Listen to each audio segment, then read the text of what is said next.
Halo Sobat Sehat RSCM, salam sehat semuanya. Perkenalkan, saya Dr. Gaisa Nifadiana, spesialis anak dari Divisi Endokrinologi, kelompok staf medis anak FKUI RSCM.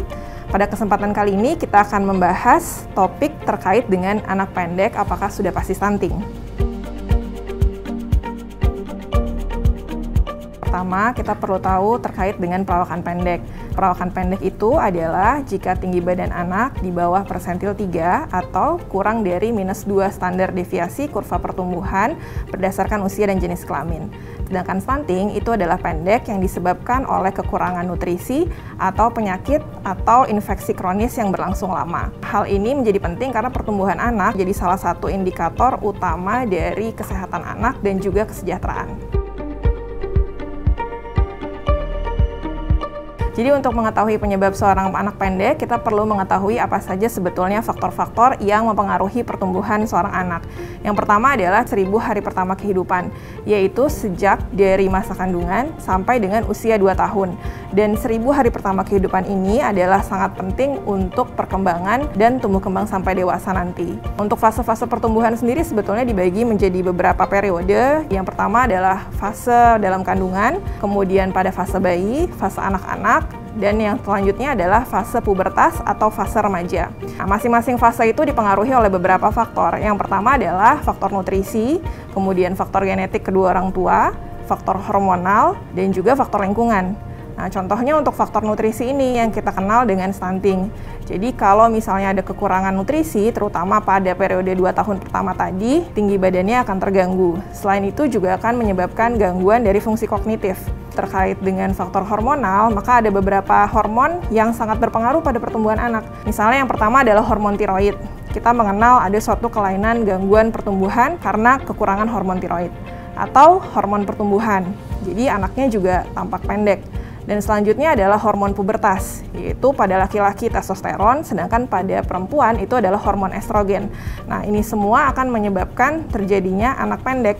Namun belum tentu stunting ya, kalau stunting tadi disebabkan oleh dengan nutrisi atau penyakit infeksi yang berlangsung lama. Dampak buruknya adalah kalau misalnya stunting atau pertumbuhannya terganggu karena masalah nutrisi, maka tidak hanya tinggi badannya saja yang akan dipengaruhi, tapi juga adalah faktor perkembangan dan nantinya indeks kecerdasan atau IQ-nya juga akan berkurang.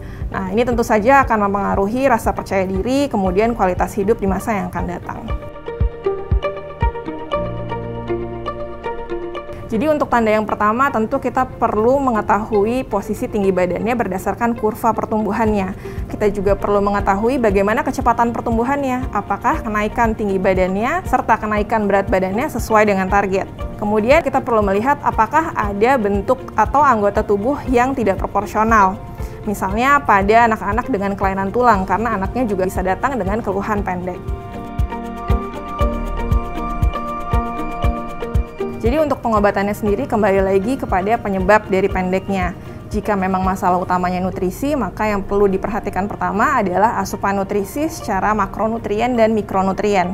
Makronutrien misalnya dengan komposisi karbohidrat, protein, dan lemak yang harus cukup. Kemudian yang kedua adalah mikronutrien, seperti misalnya zat besi, seng, vitamin D, kalsium. Jadi semuanya harus dipenuhi oleh anak mulai dari usia bayi sampai dengan usia remaja. Nah, kemudian yang kedua, tentang 1000 hari pertama kehidupan, asupan nutrisi pada saat ibu hamil itu juga penting.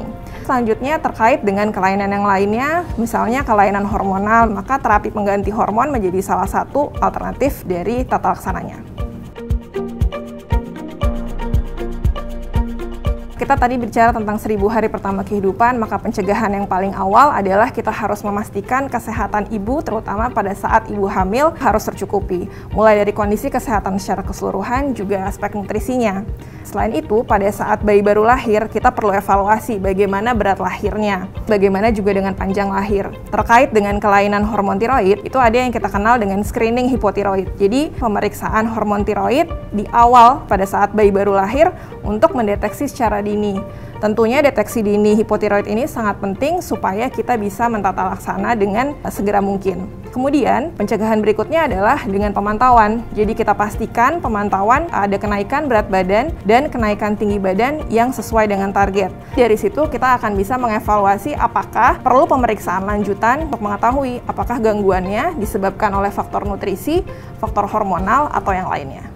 Jadi pertumbuhan itu sangat penting bagi kesehatan anak secara keseluruhan, dan pertumbuhan ini merupakan salah satu aspek yang penting untuk masa depan anak-anak kita. Kita bisa mulai dari pencegahan sedini mungkin, yaitu kita pastikan kesehatan ibu terutama pada saat ibu hamil itu sudah cukup. Kemudian yang kedua adalah kita pastikan asupan nutrisinya itu cukup, mulai dari makro dan juga mikronutrien.